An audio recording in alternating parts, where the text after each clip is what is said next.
bit about me. I am a middle child. Anybody else? Woo. Yeah, both of you kind of quiet about it. Yeah. Usually as middle children, like, we want a lot of attention, and I get it because we don't get a lot of it, and it makes sense. I mean, growing up for like the first 15 years of my life, I thought the way to wave to people, thanks to my parents, was like this. Turns out that's not how you do it. Oh no. Growing up, I always wanted to be a doctor. And then as I got older, I realized like the seriousness of things that you needed to deal with. And that's a problem for me because I consider myself a pretty positive guy. And I like to find the bright side and everything. And there's a lot of serious stuff you need to deal with as a doctor that I found I am just not ready to handle. Because I always want somebody to smile at the end of it. You know, like you can't be a doctor and break bad news to someone and go into the room and be like, I'm really sorry, but you're not going to be able to walk for the rest of your life. But you are going to get great seating everywhere you go from here on out. It's like, good. Or like, you know, you're a doctor right now. You can't walk in that room and be like, this is terrible. You only have a couple months left, and I'm really sorry.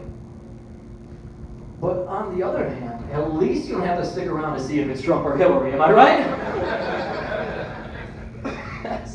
That's awful. Can't do that. So doctor thing, no, just can't do that. I'm a single guy, surprise, surprise. But that means, as at this point in my life, that my friends have all moved, they've left Cleveland and whatnot, and I have friends all over the place, which is great. You start seeing differences and stuff. And as a single guy, one of the things I find differences in is strip clubs. I have a very good friend of mine, he lives in Miami. Huge difference in a Miami strip club and a Cleveland strip club, okay? Like, you walk in, first of all, it's way more expensive just to get in. Thankfully, he knew some people. We didn't have to pay the cover. Great, it was awesome. But the difference is, if I go to a strip club here in Cleveland, and a girl comes up to me trying to get a lap dance, first of all, every guy knows you just pay the cover, you get in the strip club, and you get to see boobs for whatever that price was. That's great. You don't actually have to get a lap dance or do anything else the rest of the night. It's just like being at a bar, but instead of all the girls that you were going to try to hit on and get shot down by, you just see boobs, which is what you wanted, so success already.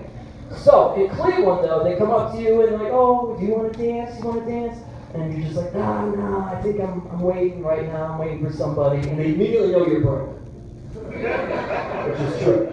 In Miami, these places are so high class. Like, I go in and every dude is just wearing like a 3-piece suit. I'm like, this is freaking nuts. And I'm standing there with my buddy, and like a lap dance is like $100 for 5 minutes. Like, that's a lot. And this girl's coming up to me, she's like, oh, do you want to dance? Can I dance with you? Can I dance with you? And I'm like, like, what do I say? I'm like, well, I'm hanging out with my buddy right now. We're just hanging out. We're just hanging out. She kept coming up to me, I'm like, look, I'm in town. I'm hanging out with my friend, and we just want to hang out. I was very adamant about it.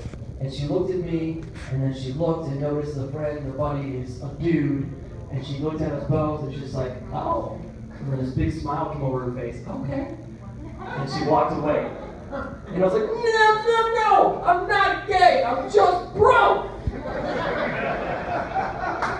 But on the other hand, I was like, wow, she didn't think I was broke. All right. Got some respect to you, man. So that was nice. Like, nice segue here into this. Speaking of homosexuality, there's a huge difference between guys and girls. There are many differences, but some of it relates to how you view different things that happen to you with homosexuality. For instance, guys and girls, if you were dating a guy, this happened to a friend of mine recently, and all of a sudden the girl's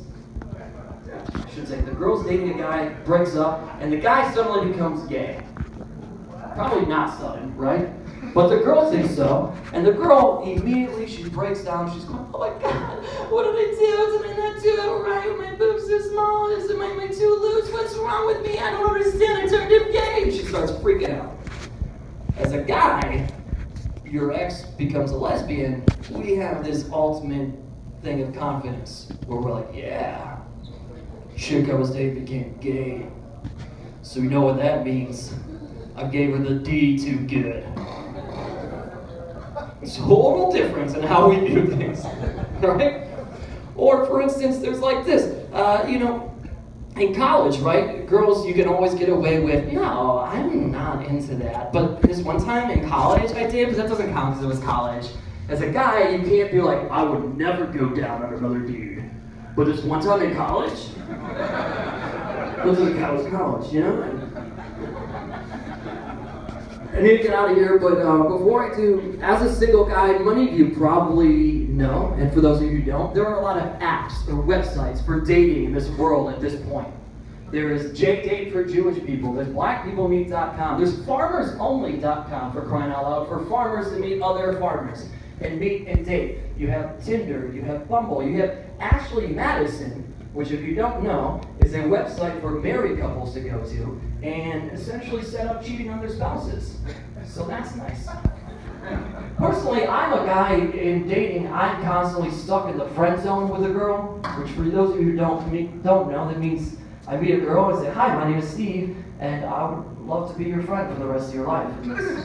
Whether I say that or not, that's what she hears, and that's how it happens. So, I am on this Tinder, this Bumble, and basically what happens, if you think a girl's cute, you swipe her picture one way, if you don't, you swipe the picture the other way, and if she does the same, you match. The problem is, at the end of these apps when they first come out, at the very end, when you run out of people, it says, oh, there are no more people in your area. Maybe you'd like to invite your friends to join.